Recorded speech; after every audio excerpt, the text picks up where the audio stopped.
This September, we here at HMP have put together an amazing month. 5 great movies, all involving a theme. And wouldn't you know it, he ain't even here to see it. We're doing it anyway. Go ahead and just roll the clip. Welcome to Half-Ass Movie Podcast.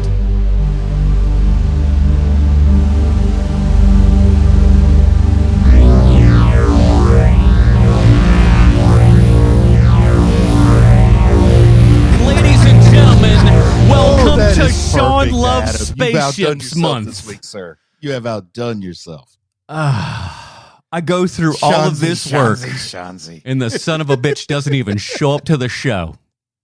How do you like that? Great. Good, perfect artwork. You put that together, the whole sequence, the music. It's like the right amount of effort. Like you gave an effort, but not too much effort. Yeah, it's like it's just enough effort. I did this during some off times while I'm a substitute middle school teacher. I love it. I drew all this up and honestly, it kind of just all came together. Can I please request an encore presentation of the whole segment? Oh yeah, absolutely. Let's roll her from the top here.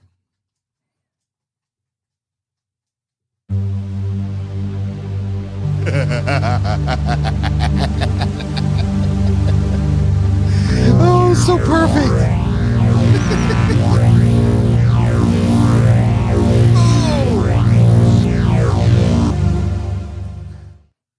It's just fun. Man, the problem is my feelings are going to be hurt if you don't do something like that for me on Spooktober. Listen, you don't want to see what I've got for you because while I was doing this, I actually came across. Let me tell you, I'll put this. I'll put this right now. We get 5 likes on this, and I will show what I've got.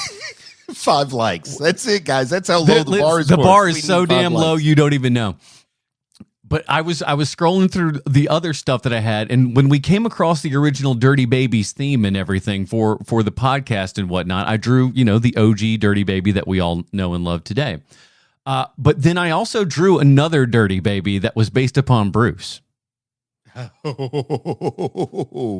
us those likes, guys. I got to see Dirty Baby Bruce. It's a little animated version of Bruce and a raccoon. I love it. I wish I was joshing you, but that's 100% true. It is Bruce and a raccoon. I can't wait to see it. Someday we'll make its debut. Listen, honestly, of all people, we should have already made it a T-shirt. You alone would have been, you would have bought one for sure. or 5, one for each day of the work business week. But yes, we will be. I wanted to put it up today, but there was too much going on, and we're doing the show earlier than we initially anticipated. But there will be Sean Loves Spaceships merchandise for you to purchase as well. So there's going to be some swag. Perfect. There's going to be some stickers and a T-shirt, and maybe a print or something like that. I'm going to get a sticker, man. I like that. I've been putting stickers on my desk here, and they really keep me going. Yeah, I got my Apple box that I put all my stickers and stuff on, so that's where I'm going to get mine and put it on there. So like whenever I have a YouTube video, you can see his little face there in the background. Oh man, I've got a sticker that simply depicts my favorite local breakfast sandwich on my desk. Well, I mean, I don't think anyone in here is going like, I think he's a liar. Yeah, it's my Thundering Herd biscuit. It's a good biscuit. Wow. Listen, props for the Thunder Biscuit people. Well, this month, everybody, we are back, and we put together half-assed excuse to watch movies. I think I went through all that crap. Sean Loves Spaceships Month, and of course, your boy couldn't even come to the table. That's just pretty much it. So it's me and Bruce. But don't worry, we got a very interesting movie here for us. We got Galaxy Quest. And Bruce, this is the first time for you. And you, I think, if I'm not mistaken, were the one that actually brought this up and said, hey, this is what I want to do. Well, I mean, whenever we have a topic, the first thing I think of is, how can I double book myself, as it were? How can I multitask? How can I watch a movie for the show, but also watch it for me? Plus, that way, I think you take a little bit more out of it sometimes when you're giving a review of a first watch. Versus, I've got all these feelings from the past versus my feelings now. So it's just, I enjoy it. So I thought I want to bring something I actually will look forward to seeing because the main movie, and I won't pull it out, but the main movie for the month is one I also haven't seen but wasn't looking forward to. So this was like putting a little sugar in the tea kind of thing. But it just happens to play out. I don't think I realized I had a deficiency in big two franchise sci-fi, but I think I have a big deficiency in sci-fi because I haven't seen any of these movies this month. That's what's wild. I would identify myself as somebody who likes sci-fi. There's a whole lot out there for me to explore. So I brought this to the table because I wanted there to be one new thing that I was excited about. Turns out I'm excited about the whole month because the thing you brought out with Sean Connery, that one has, I can't believe I haven't seen that already. It sounds like something I would have watched and talked to my friends about and stuff. And then everything that you brought up one at a time, you have to remind me what some of them are as closer.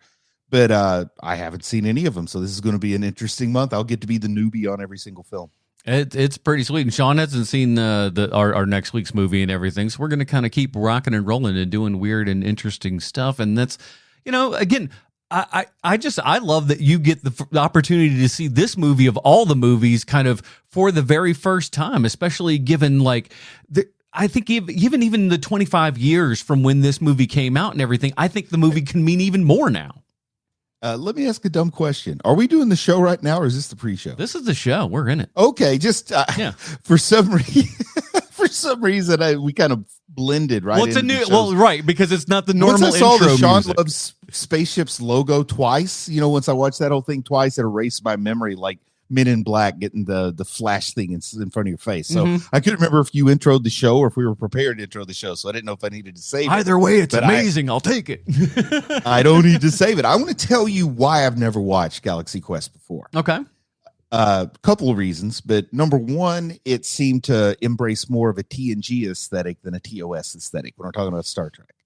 And I have, especially back, what was this, 99? 99.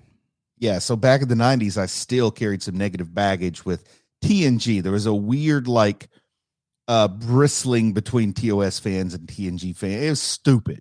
But anyway, because of that turned me against a little bit.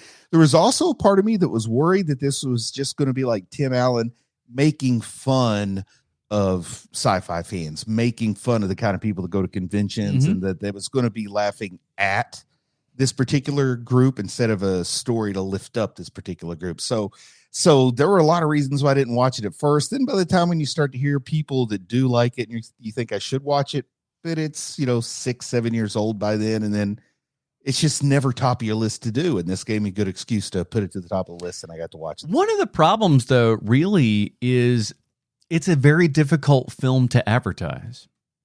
Because how do you really sell what this movie is to people in under 2 minutes? It's a tough, weird sell. And if you're not ready to kind of accept that, I feel like we are more so today to accept something like that. But back then, I still think that people were still kind of like, what even are we doing right here? And then we'd go on to have something like Hot Fuzz do kind of basically the same sort of idea here, is like these fake guys are now having to, become the real people and all that sort of stuff.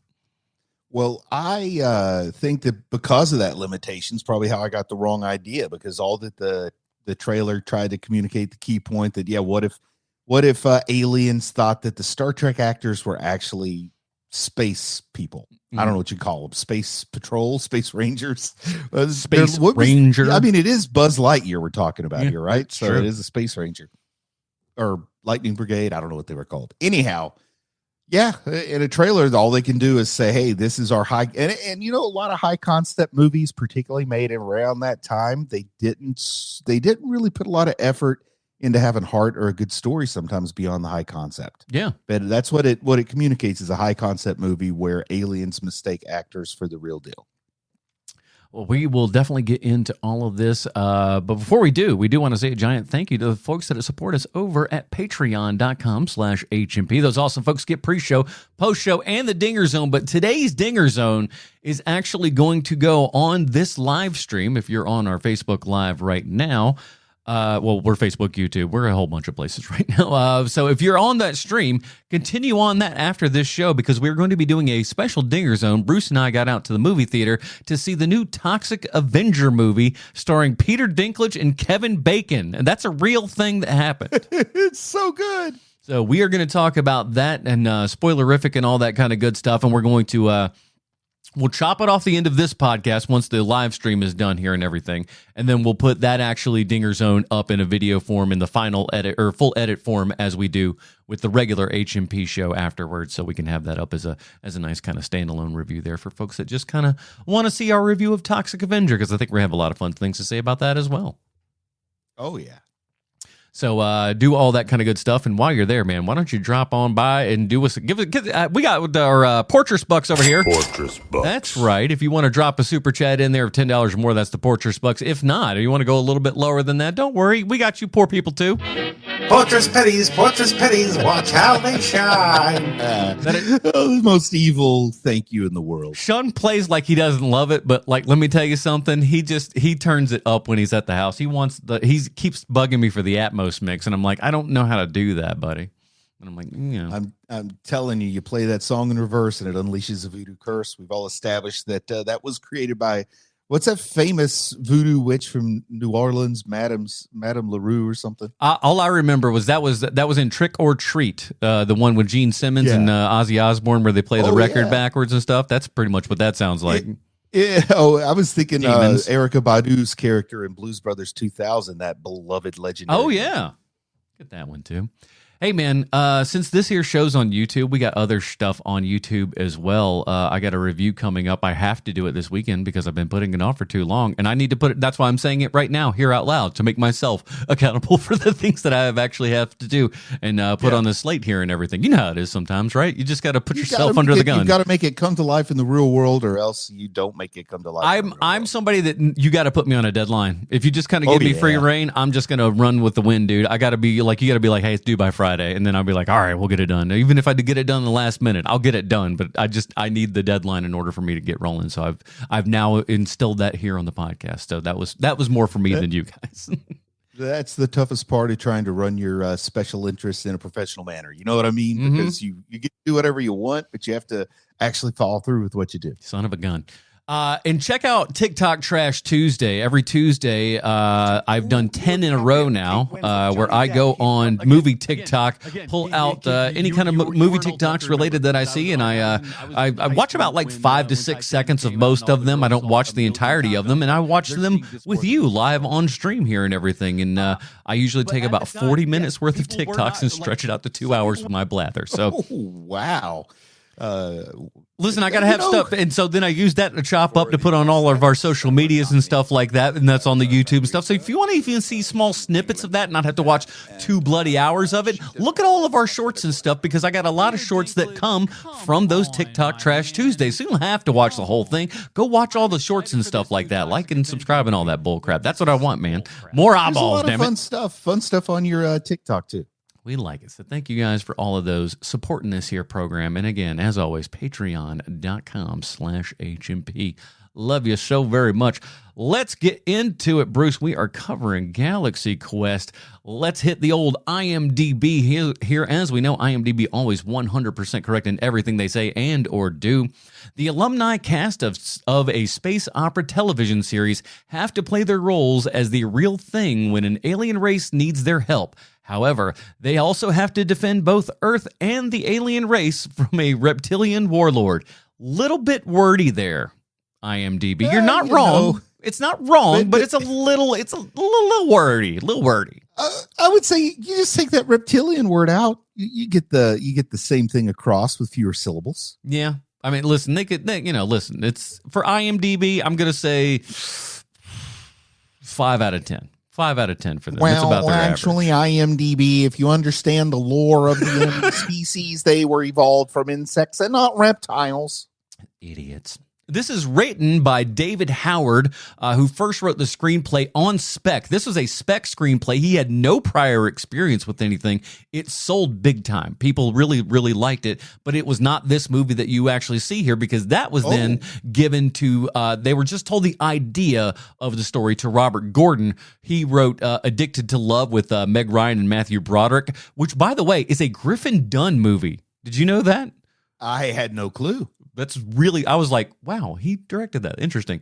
After Galaxy Quest, he then wrote Men in Black 2 and the screenplay for Jim Carrey's Lemony Snicket's A Series of Unfortunate Events. Not a bad thing for our writer here. Did you say the movie or the series? The movie, the Jim Carrey movie. Okay, yeah. Yeah. A personal favorite of the Shanzi family. Too It's a bad good he's one. not here to plug it. Poor guy. This was directed by David Parasot, I think is how you say that. He did get this, man. Here's this guy's resume. He did everything from Reading Rainbow to Northern Exposure and ER. That's what you call a journeyman right there. That is a journey. Then he did Fun with Dick and Jane with Jim Carrey. Oh, yeah. Red 2. Bill and Ted Face the Music, just a ton of TV, including like Justified, The Good Wife, Modern Family, Monk, the Patrick Warburton version of The Tick and everything. Huge TV guy. Like, I mean, he's one of these cats that I'm sure was making far more money directing television stuff than he would have ever been making, directing television or movies, big movie theaters and stuff. Though he does still do some movies every now and then.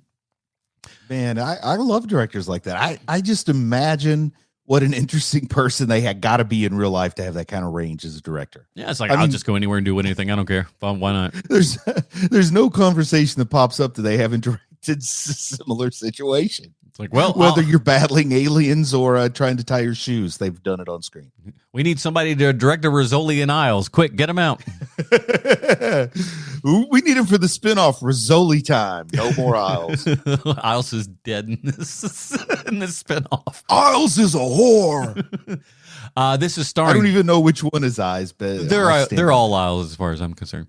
This is starring Tim Allen, Sigourney Weaver, Alan Rickman, Tony Shalhoub, Sam Rockwell, Darren Mitchell, Enrico Colast. I can never pronounce his last name correctly. It's pronounced Palazzo. Enrico Palazzo. Ah, my fault. Missy Pyle, Rainn Wilson, and Justin Long, and of course, many, many more. Like I said, this is a first timer for Bruce here and everything. And Bruce, what a fantastic time actually for us to be reviewing this movie, as this is Labor Day weekend, this is Dragon Con weekend. Oh, it is Dragon Con weekend, man. I've already seen some photos and video, and plenty of people paying homage to that classic carpeting. From which hotel had that carpet that was so famous? The Marriott carpet, absolutely. Yeah, the Marriott carpet still featured heavily in cosplay. It's pretty awesome. I don't know what it is, but for whatever reason, every year that I don't go is the year that the weather's fantastic. Yeah, such beautiful weather right now. It's disgusting. Every time that I go, it is absolutely sweltering, and you can walk around in like short sleeves and even shorts, and you're just like burning up. How you can look over and there's some cat in a Jedi robe. You'll have no idea in the world. It's just sweating your guts out. But now when I'm not there, beautiful. Just walk around Atlanta in beautiful 85-degree weather. What the heck is going on, man? I haven't been to Dragon Con since the Legionnaire scare. Yeah, that was, fun times over there. But we've actually HMP Volume 1. We did a panel over at Dragon Con for Fantastic Four and Preacher when that show was on the air. I think we did a couple of Preacher shows there, didn't we? Yeah, we did. Or was it no? I can't remember. We did one Preacher show, and maybe a couple of years we did HMP is what it was. Yeah, I think we had at least 2 years of HMP, and then we did all kinds of stuff. But like, so we've gone to a lot of these things. So like, I don't know about you, but while watching this movie, it just, especially this weekend of all weekends, it felt kind of awesome. Like looking back and just kind of remembering those times and how very much it's always been like. You tell me if you've had it, like, because I've been a little bit more than you have, but you've been to other different cons around the country and stuff that I clearly haven't been to. But isn't it always kind of a weird feeling where it's just like you will see some of the coolest stuff you've ever seen in your entire life, and then like half a turn later, you just go like, oh, what am I doing here? What's wrong with me? Dragon Con is by far the most eclectic convention I've ever been to. It's my favorite because it's the only one I've went to that's literally 24 hours a day. The party don't stop. It's the only one I went to with all the film screenings, that it has. Mm-hmm. And I mean, it's like got nothing to do at 3 a.m. on Sunday. You just pop in and watch some anime. There's anime movies being screened. It's my favorite because I like so many different things. So you got a lot of authors there, sci-fi authors, fantasy authors in particular. You were there with me when I chatted up one indie author I liked who was drunk off his ass. Well, that's Dragon Con for you, baby. Yeah.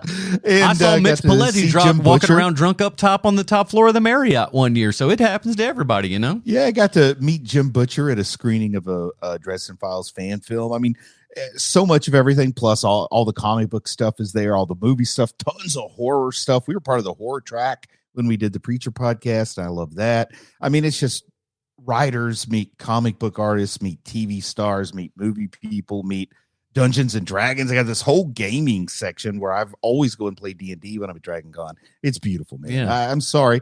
I'm all of a sudden about to get emotional about not being at Dragon Con this year. But boy, it's my favorite. I've only been twice, I think, but it's my favorite convention, hands down. I've been to New York Comic Con. I've been to Emerald City Comic Con. Never been to San Diego, but I get the idea I would be disappointed a little bit. Yeah. Dragon Con, no disappointment. No, because it is so different and wild and like still kind of like, I say indie, even though it's like 80,000 plus people. Yeah. But it doesn't feel as like kind of soullessy corporate as I think a San Diego Comic-Con feels or something like that. Yeah, the best pure comic book convention is always going to be Heroes Con, but if you just want an awesome genre weekend, man, you can't beat Dragon Con because it's got everything: sci-fi, fantasy, comics, novels. I mean, anime, steampunk, cryptids, ghost hunting, anything. It's all there. So we're familiar with a little bit of this stuff, and like we start the movie out in this kind of convention hall in here and everything. And who do you figure, like just out of a quick guess, who do you figure our Tim Allen characters kind of modeled after, more or less? I mean, it's funny because he's Kirk, he's William Shatner. Yeah, but sometimes it's like with his portrayal, you can tell he also studied a little Patrick Stewart with the posture he takes when he's in the captain's chair and the helm. Well, I'm gonna really blow your mind on this one, because you know where he actually got the posture in the chair from?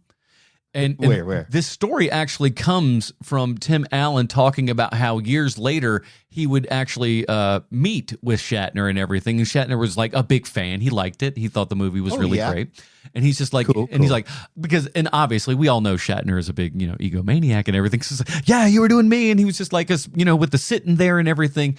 And Tim Allen goes, well, actually, I was doing Yul Brynner while I was that sitting in the seat there. It's like very King and I kind of like yeah, I see like, it now. It's and I was like, and he said Bill was so disappointed. He was mad that it was just like, oh, was it all me? It's like, well, no, there were certain things that certainly clearly I kind of stole from you and everything like that, but it wasn't just you. But that burnt Shatner a bit that it wasn't like, with not the me. Reputation that Shatner has, I'm surprised that he didn't just say, oh, you were able to read my performance because I too was channeling Yul Brynner from The King and I.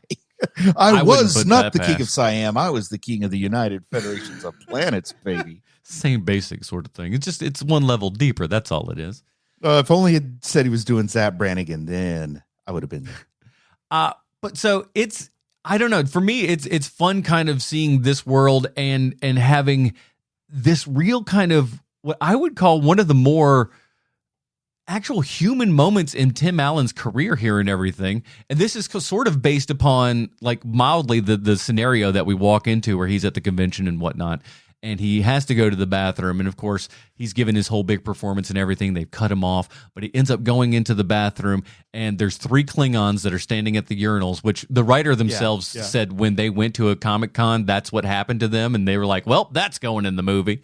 But he's like, it was worse than in real life because they were speaking Klingon to each other. Now, with Sean not being here, he, of course, is our sketch comedy veteran, right? We call him that with the perch and everything, our sketch comedy veteran. But I'm sure he would point out that William Shatner guest appearance on SNL where he plays himself at a Star Wars convention interacting with the fans as maybe being an inspiration on this. It's probably from the late 80s, and, this is 10 years later. Yeah. But it all still rings true, and you see it when you're there at actual conventions and stuff like that. There is something that's nice that these people are still kind of getting recognition for what they've done in the past and stuff like that. But also at the same time, there is something that's a little bit sad about it. It's like these people are past their prime here and everything, and like this is the only vestige of sort of stuff that they've got going on. And then there's some people that have like big grandiose ideas that they're bigger than they ever were. One of the funny ones that we always remember was like our first Star Wars Celebration 3. We went up and there was a guy who played Rick Ollie in episode 1. For whatever reason. So, and you know what Rick Ollie, who that is, right? No, you don't. I'm not sure exactly. I do. No, Sean might. Sean might know who Rick. Okay, I'm just going along with the story, man. Exactly. So exactly, that's my point. Rick Ollie was one of the guys who piloted one of the the princess's ships or whatever. He wanted 2 tickets worth, which was like $20. $20 for, we called him 2-ticket Rick. It was like a guy who just has this like big and giant inflated ego. It's just like, you were in the movie for 30 seconds. What do you mean your autograph is $20? Get out of here, bud. It was ridiculous. But there are people that are like that everywhere. And then, but him kind of going into that stall there and everything and hearing the dudes who, by the way, are not there for that particular convention, only to just kind of drag on everybody there, which again, I've also seen at Dragon Con where like people can walk through the hotel and stuff. And there's people that are there in town for a football game that are walking through, talking trash and everything about what's going on there. So that's a real thing that happens. But man, when you get into that, it's the weirdest thing I've said this week, but when you get in that stall with Tim Allen, man, he gives a great acting performance, dude. He really is being torn up by what he's hearing there and everything. And like, you forget that he's just the goofy dad from Home Improvement. I didn't know the Tool Man had it in him. And I'm just going to go ahead and full confession, never been a massive fan of Tim Allen's work or his acting. Don't really know much about his the personal side of his life. I know some people maybe get pulled into that side of things, but to me, it's like Home Improvement. I liked it at first, and then I kind of lost interest, and I never really saw him do much else. So I don't have a strong opinion of the guy. Watched Wild Hogs, thought he's fine in that movie for what it was, and but this is a side of him I haven't seen. Let me tell you something. One of the wildest parking lots I ever walked into was the night of Wild Hogs. There were so many. I don't forget what movie my brother and I were going to go see, but we walked in, and the amount of bikes that were there for Wild Hogs was unbelievable. Every white person with a motorcycle within a 50-mile radius must have been at this movie theater. It was amazing. I love it. It's like Starship Troopers level of blatantly making fun of your very audience. Yeah. It's so good. Yeah. And they're just like, yep, that's us. Pretty much. You're dead on there, pal.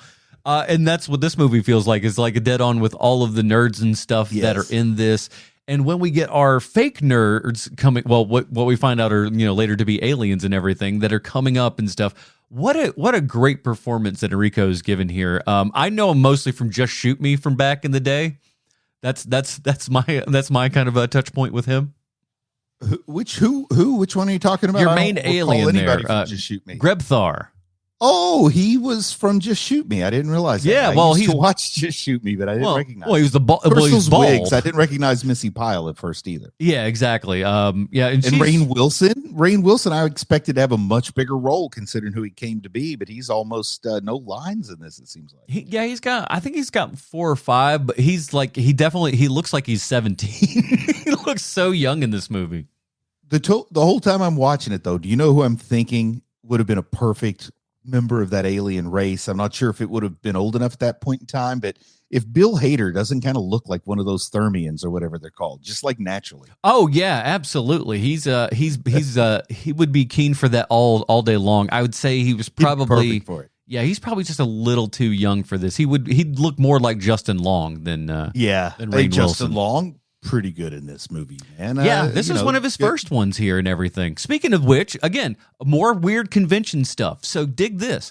This is 1999, and in 2003, was it 3? I think it was 3. Whenever Star Wars Celebration 3 was, whenever the episode 3 came out, they did that whole Seth Rogen movie, which Seth Rogen wasn't a person at that point, not a huge note. It was like Seth Rogen and him and a couple other guys. They did with that movie where they went in to go try to, get the kid with cancer to see episode 1. You remember that? I forget what it's called. Damn it. Episode 1? Yeah. Oh, I thought it was episode 4. Anyway, I don't remember. They wanted. Yeah, the whole idea was they were like breaking into Lucasfilm there because their friend had cancer and they wanted to see Star Wars episode 1 before he died. And it's not super fans, but it's something like that. Fanboys.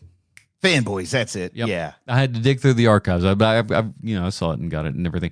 But they showed like a trailer and stuff for that, and it got delayed a couple of years and whatnot. But like until kind of really before those guys, once they kind of started becoming a thing, they were like, okay, maybe we can release this.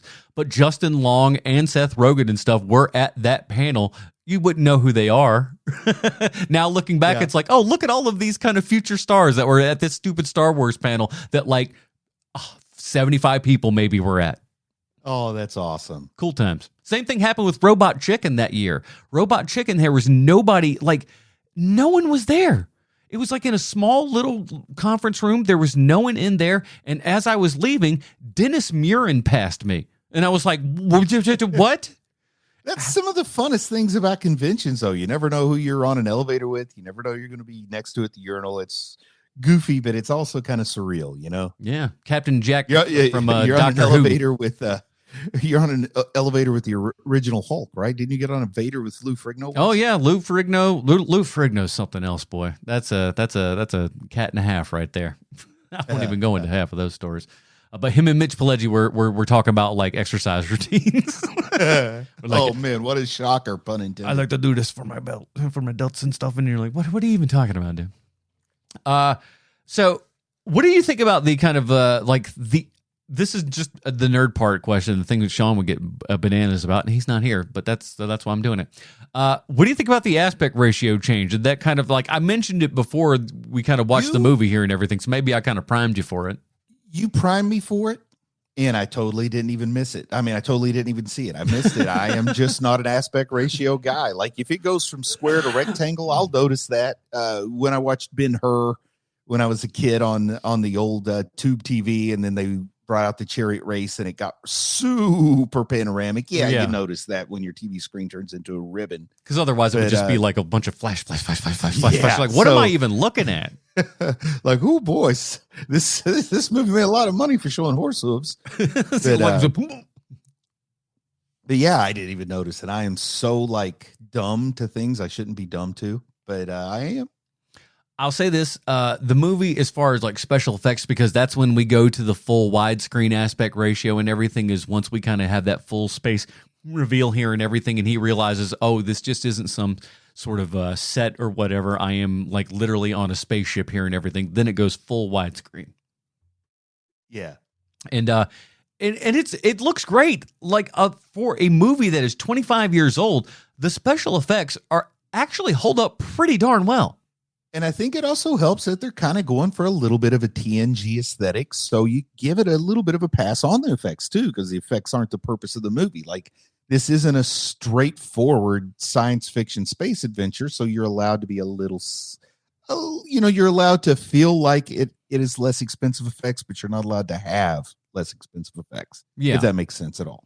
Well, and that's the thing is like with the director and stuff, they said when they were kind of putting this all together, him and the writer, I think, the way that they banter together in interviews and stuff like that, I think they work pretty close together because they're both just ribbing each other constantly. I'm like, these dudes are definitely friends.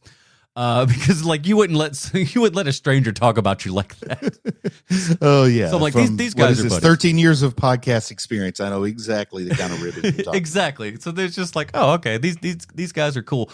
But like they admitted, they're like, listen, we are big Star Trek fans here and everything. We love this stuff, and we just wanted to make ultimately we were like, we want to make a Star Trek movie. And that's how you have to approach this. Even though it's a comedy and stuff, try to make a good Star Trek episode and then have comedy within that. And of course, we'd find out later on that you can definitely do stuff like that with Seth MacFarlane's little sci-fi show. What was that called again? Shucks. I can't remember the name of it, but of course you're going to be thinking about that. I mean, there's no way you can look at you with a straight face and say this wasn't an influence for that. And I didn't watch the show, but from what I understand, it went from kind of parody comedy to a straight up legit sci-fi show real quick because that's what he wanted to make, I guess. Yeah, exactly. Ultimately, it was because MacFarlane really wanted to make, a Star Trek, and they were like, we don't want to give you the keys to the kingdom here and everything. So it's like, all right, I'll make a rip-off Star Trek here and everything. And he did do it was like next generation episodes, but with comedy in them. They were really, really good. The aesthetic, all of that sort of stuff. This follows that. I'm sad I didn't watch it, but I know that people loved it, man. So you got Norm as a little globby thing. Think of the name. Say that again. You got Norm as a little globby thing that's going around. Just, hey, man. Oh, you can't go wrong with Norm. But yeah, so like I love it. He comes back. He's got to convince all of his old guys here. Rickman, we haven't talked about Alan Rickman, who is absolutely that guy amazing. So good. He's a guy that I can love, even if I'm not a big fan of the movie. I mean, how do you manage to just crush it and totally eat, to use the vernacular, those young kids that are the biggest fans of ours?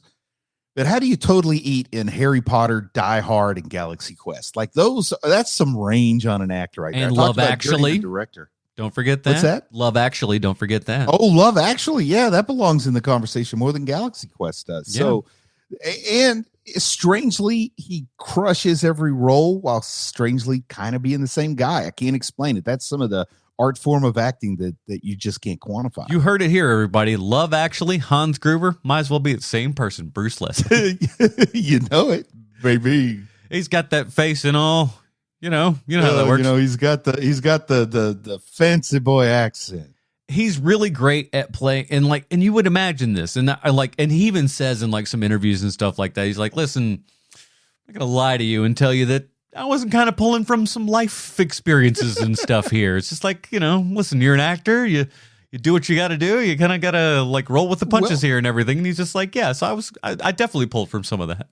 I'm going to go ahead and make a comment here as somebody who lives in multiple worlds, lives many hats, but it set out to be a commentary, and I would say something to encourage and uplift the genre community, the kind of people that go to conventions, to reward you for your fandom, as Justin Long and his friends get rewarded at the end of this film for being special interest types. But also, this movie has a real strong story from the perspective of theater arts and the value of theater arts. And like, think of a theater kid as you grow up, and people are like, why you waste your time doing theater? Why you take theater so seriously? You go to that show like it's a dadgum hospital. It has to be open all the time. But then, all those skills that you learn in the theater arts are problem solving skills that you get to bring to the real world in this movie and save the day with it. And I think that there's almost an unintentional story here that can be inspirational to theater kids, just like nerd kids. And I'm one of those people where authorial intent isn't the end all be all for a movie. So I think it's got a long unintended message there. What do you think about that idea of saying, hey, acting gives you practice for real life? Yeah. And I think it also basically, really echoes that like what art does can, have effects on people. Like this entire society caught these episodes of television. And, think back to, the original Star Trek series here and everything, and what Roddenberry tried to instill within Star Trek itself, within, the moral composition of the program and whatnot. And, all the different subjects that he, went after in different, sci-fi ways and stuff like that. If you took all of that stuff and then broadcast it out there into space, and they received, what Roddenberry's kind of idea of like the best of humanity and everything represented, in this form. Yes. That what would their society then be built upon, and like how art then can reflect and show how things will grow in the future. It's like, hey, this helps shape things as things go forward. We still are, influenced by Shakespeare's work today, in many subtle ways that you don't think about, but like all of it is built upon itself and stuff like that. And I think that's another fun element that like there's in a PG rated movie, the amount of angles that you can come to with what to take away from this movie is kind of crazy. Kind of crazy that they released this as PG. I mean, in 1999, sometimes you'd go in and throw at least one F-bomb in just to get to PG-13 because the cool kids don't want to go to a PG movie. So I'm kind of proud of them for making a movie with heart and just letting the heart carry it. Now, there is one censored F-bomb in this movie. If you watch, so it's a PG-12. No. I mean, it's PG, but they changed it in post. But if you watch Sigourney Weaver's mouth before the big explosion there happens, she says "what the fuck," and then they clearly change it. But you can you watch the amount of the F is clearly pronounced from her, and they cut it out. Sigourney almost ruined the PG. They almost weren't able to show this in elementary schools because of that line. But and that's, to me, that is kind of the fun thing here. And again, something that rewatching it this time that I've forgotten about is that in PG movies, people used to be able to die.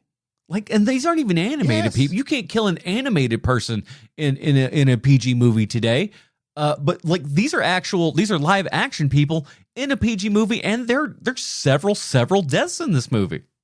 I mean, when they killed Optimus Prime, did they have to get a PG-13 on that bad boy OG Transformers? I don't know about all that. Because I know they used the SHIT word in it. Oh, did they? Was Starscream just dropping you can go to it on the DVD. There's a chapter called They Say the Word or something like that, and you go straight to it, and he goes, oh, I always like the Thundercats outtakes. Yeah, animated outtakes of Optimus Prime faking his death. Oh, sorry about that. Peter Cullen actually wearing an Optimus Prime suit as he does the voice work.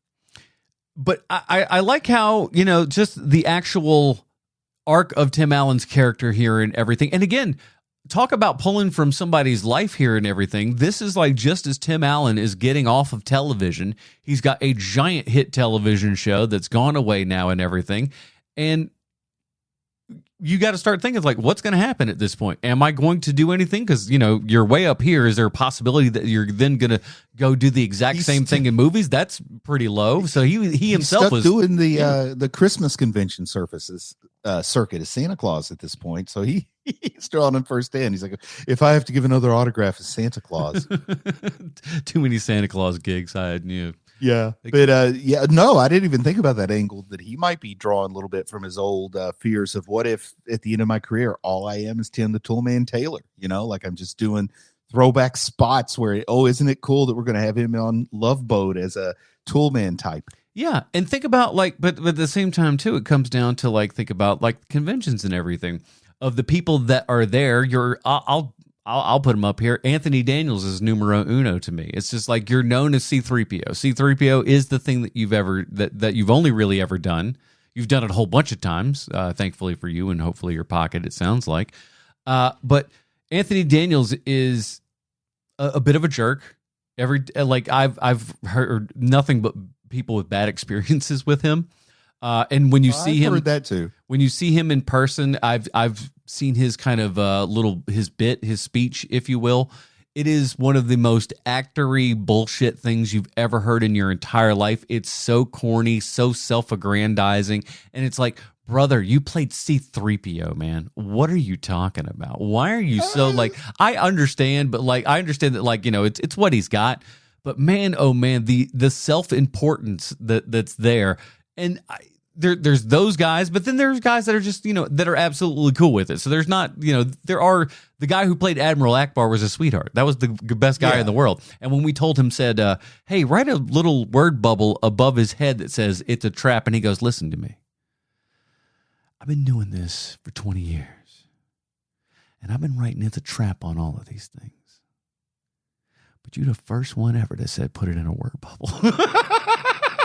That's the weirdest little compliment, but I'll take it. It's what an odd. I'm like, all right, cool, thank you, sir. He wrote it for everybody, but I was like, put it in a word bubble. He's like, all right, sweet, word bubble. Oh man, game recognized game is what you call that, Admiral Akbar. It was. He's just like, I like the cut of your jib, kid. That'll be $40.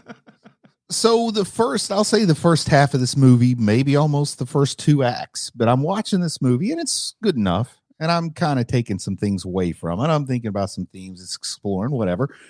But I'm sitting here thinking this movie's just fine, but I don't get the kind of love it has for it.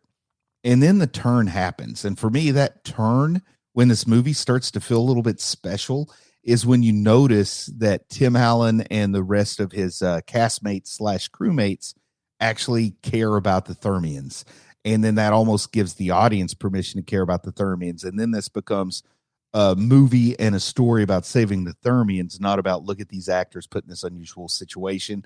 And that's when it really starts to come together. And I see the appeal of this movie and why it has held such a special place for so long. Is that where it really turns for you, or do you admire it for other things more than that? Yeah, it's a sum of all of those for sure. But they're kind of presented to you, and what a great way to introduce these characters as weird kind of bumbling alien, what we think is cosplayers and stuff like that, who have these weird voices and whatnot. And because that's what you would figure that somebody that's, being a goofus is coming around and doing. It's like, oh my gosh, all this stuff. It lends to it all perfectly. But then when we find out, like, ultimately that's what they are presenting to us, their kind of form and everything, and we find out that their form is more like wild, crazy squid-looking things look like Kang and monsters. Kronos or whatever from the Treehouse of Horror. What are those aliens called? Yeah, Kang and Kodos.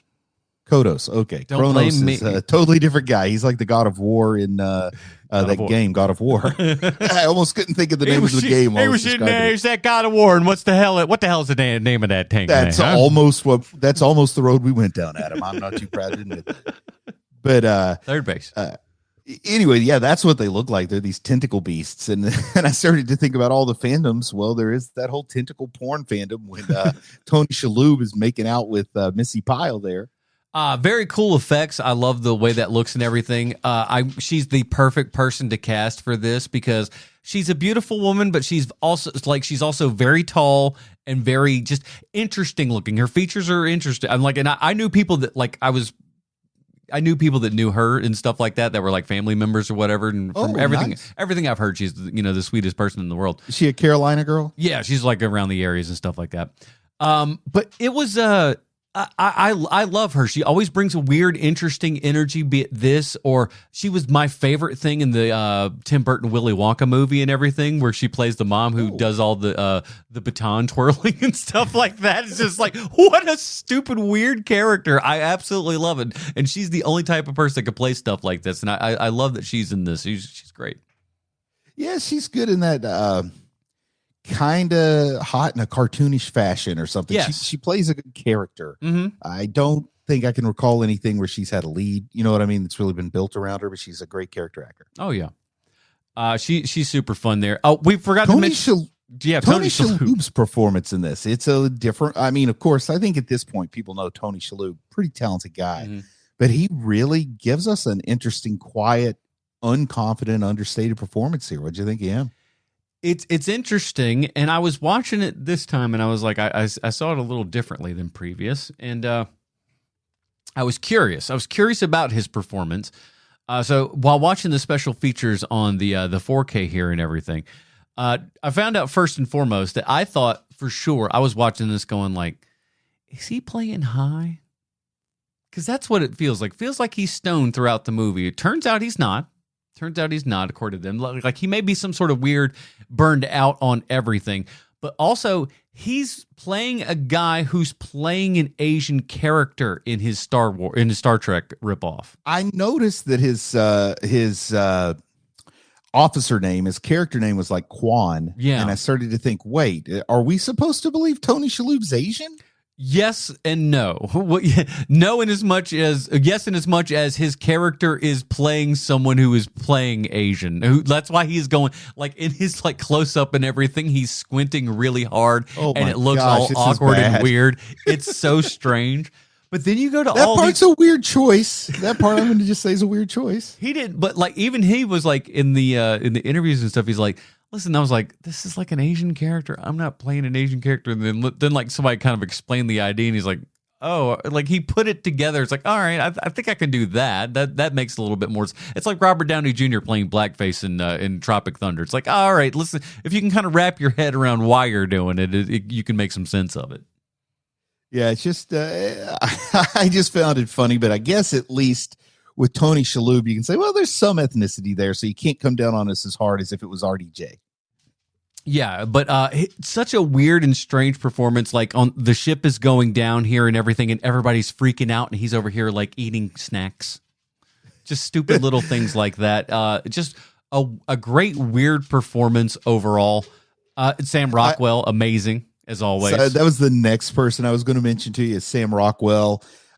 Shouldn't be any surprise at this point to anyone, but he totally disappears in the performance. And I believe that he is like this guy that's an actor who, nice enough guy, but just didn't really have much charisma, so he didn't make it very far in the business. Like, I'm believing it all. Like, I'm thinking, man, this feels like a character that you easily would have wanted to cast Ethan Hawke for at this time. Yeah. Or I could see Matt Dillon doing it, but putting Sam Rockwell in it, you just elevate it to a whole nother level. That's true. I never really thought of those two as kind of being possible sort of, maybe not replacements or whatever, but kind of analogs that could have definitely worked in that. People who could have been cast in that role and done a fine job. Sam Rockwell's just so good, man. He's kind of perfect. I love the mustache and everything, and his just wild and over the top reactions to all this sort of stuff. But again, another character that like learns stuff and learns things about himself and everything. Everyone in here has a little bit of something going on. Everyone learns a little something about themselves. But it never feels like it's an after school special. Yeah, it all feels very natural, organic. None of it's forced. They let you kind of come to conclusions on your own instead of forcing them upon you. You know what I mean? Like a little, I wouldn't call it subtle storytelling, but they give you the credit to figure out what they're saying, and they don't have to have somebody else look over and say, oh, wow, I actually do care about these guys now. Yeah, exactly. And you go from like, especially with Tim Allen's character and everything, you go from like hating this guy because he's a complete and utter D-bag to him kind of redeeming himself. It's a Wonderful Life kind of deal where he's, realizes like, oh, maybe I don't have to be a turd.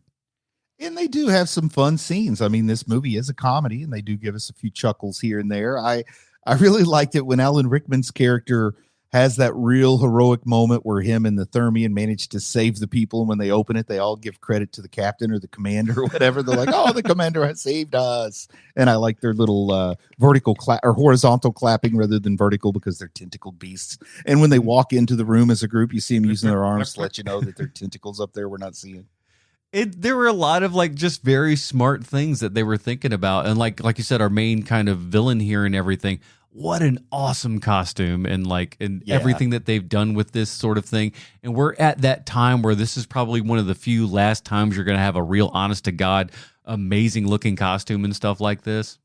Because it's just going to be CG these days, mostly. And, I wonder if they just took that, modified a little bit, and you had Psycho Gorman. But that costume's too good to go to waste. Give it to some people who want to make some movies in their backyard, people. Yeah. That's a beautiful one. So, so good. Well articulated, and like everything about it just is very, very cool. Kind of practical thing you don't expect to see these days, but if you stick around for the Dinger Zone, you'll see you still can. Yeah, and then like all the spaceships and everything, it all looked so good. That's the thing, is like they treated it like an honest to God sci-fi movie here and everything, and then they just added in all the comedy. They said, let's make a good Star Trek movie that's not a Star Trek movie, and we'll just add comedy into it. And by God, it worked. And a PG level, no less.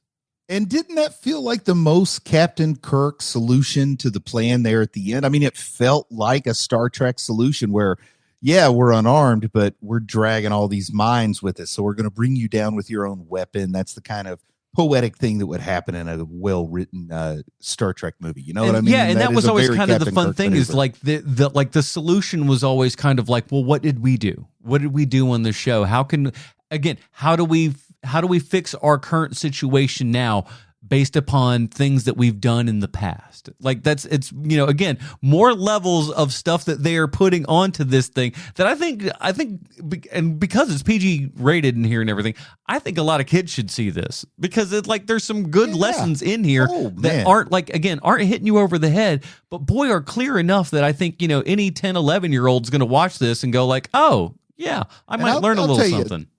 There's no shortage of kids out there who are overlapping between being theater kids and being genre fans. So if you got one of those kids, man, they're going to love this movie because it really speaks to both sides of who they are there. So this is wonderful. And if you got a young man, he's really going to enjoy Sigourney Weaver in this film, because my word. It'll be nice to get him a little bit geared up so he doesn't have an outright heart attack when he sees her in her underwear and Alien. Yeah, exactly. Give him brace him a little bit ahead of time here. She's fantastic in this movie. From all accounts, she was having probably the most fun on set. She did a giant. Oh yeah. There is a video of her and Sam Rockwell and what's his name, Dennis, the black guy. They are doing a rap birthday card for her agent. like Oh, all in their wow. outfits here and everything. And like they wrote this rap and they performed it and everything since 1999. You get it. But like, You know, nobody spits sick bars like Sigourney Weaver. oh, it was kind of weird because her Rockwell, everybody's got a verse, man. Everybody's got at least one verse in there. Like for what it is, you're like, all right, listen, it could be a heck of a lot worse than what we got out of here. They had professional cameras shoot a little video and edit it all for up. I was like, man, if you're her agent, that's going to be like, that's pretty damn sweet. But she was having a great time on the set. It sounds like. You mentioned the guy who was the navigator, the black guy. I think, was he from Psych? Was he the guy on Psych, or am I going to just expose myself as somebody who can't tell the difference between black actors? Oh, listen, you're talking to the wrong fella over here. I never saw Psych, so I could not tell you, but let me, I'll quickly flip through. Well, anyway, I like the idea that he's kind of the Will Wheaton of this cast. You know what I mean? That's a little bit of that TNG infusion. Mm-hmm. You take Will Wheaton, you make him a black guy. You take Uhura, you make her Sigourney Weaver. It's, playing around with it where everything's not too spot on. Look, he's been in 50 things, so he's been in a million things that you've seen, but you just won't remember it. Anyways, but yeah, he's really great at the whole thing. Again, one of these times where you just kind of walk in and you're like, how could this movie be all that great? If you look from the surface of it, like I said, it's a tough sell to somebody to be like, hey, it's this old kind of next generation Star Trek thing, but I swear it's really, really good. It's a tough one to tell people, but man, once you get in there, boy, it certainly holds up. And Tim Allen is fantastic in it. It may be one of the best things he's ever done. Yeah, I would say, especially to younger folks, not that necessarily this message will get out to many younger folks. Oh, but, they're here. They're here. Yeah. Look past Tim Allen and give this movie a chance if you have some negative connotations about him. And, he kind of has a sort of playing into a grumpy old white man aesthetic these days, but this was 1999 and he gave a good performance. Hey, who amongst us isn't a grumpy old person at some point? You know what I'm saying? I'm only grumpy when it matters. I'm only grumpy when it rains. Wasn't that a garbage song? No, wait. I think so. Wait, no, it was backwards. It was close. So let's get into it here. Bruce, what's your final star review for Galaxy Quest? It's tough for me because even though I found it entertaining in the beginning, it didn't entirely pass the phone test until it grabbed my heartstrings there towards the end. But a strong ending. I mean, it's like anything else.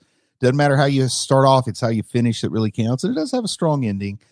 I felt like it lacked, there's a lot of interesting things and a lot of creativity in this movie, but I felt like the payoff on Chekhov's Omega 13 felt a little unsatisfying or forced. Yeah, but at the same time too, that was like that's absolute Star Trek bullcrap that that totally works. And I don't know, as dumb and corny and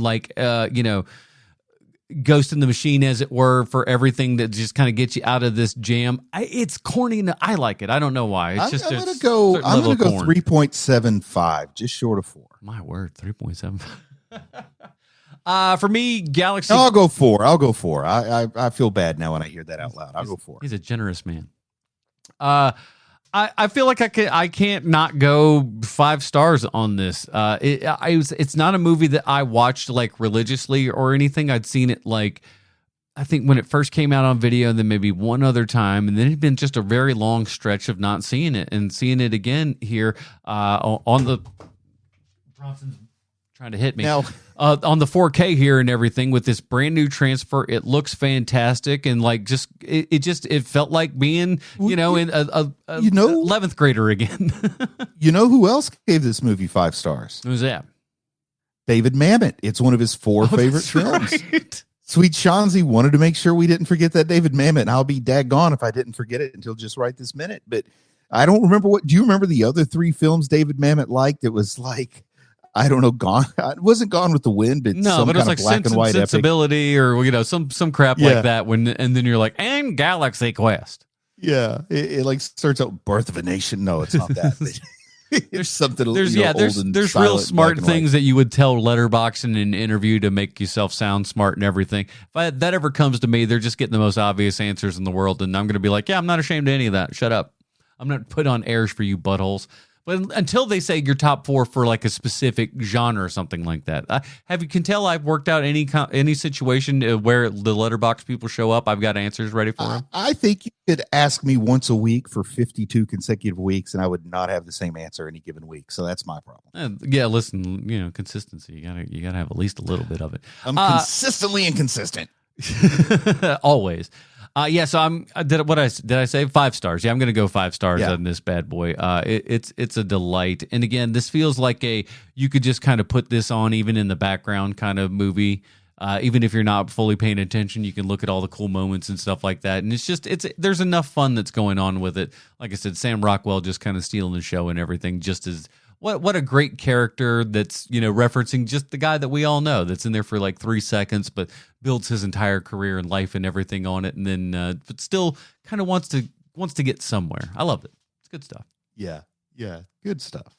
Well, folks, we got more stuff coming at you because next week, Sean Loves Spaceships continues. Will Sean be here? Who's to say? Who knows?